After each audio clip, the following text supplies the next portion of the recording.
নতুন বছরের সূচনা, পুরনো বছরের দুঃখ গ্লানি ঝেড়ে ফেলে নতুন জীবনের আহ্বান। বৈশাখ এলেই কেবল একটি ঋতু নয়, কিন্তু এক প্রবল শক্তির প্রতীক। আজ বাংলা সনের প্রথম দিন, বাংলা নববর্ষ।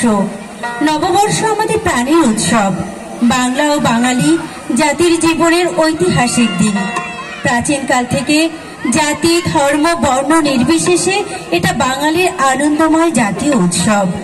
বাংলা সংস্কৃতিকে ধারণ করে বাঙালি সত্তাকে শিশু মনে জাগ্রত করে তাদেরকে আনন্দ দেবার প্রয়াসে মৌমাছি স্কুল সাড়ম্বরে আয়োজন করেছে বাংলা নববর্ষ 1432। আজকের আয়োজনে উপস্থিত সকল সম্মানিত সুধীজন, প্রাণপ্রিয় শিশু বন্ধু, মৌমাছি স্কুলের সকল সুহৃদ বন্ধুজন, সবাইকে জানাই মৌমাছি পরিবারের পক্ষ থেকে শুভ নববর্ষ।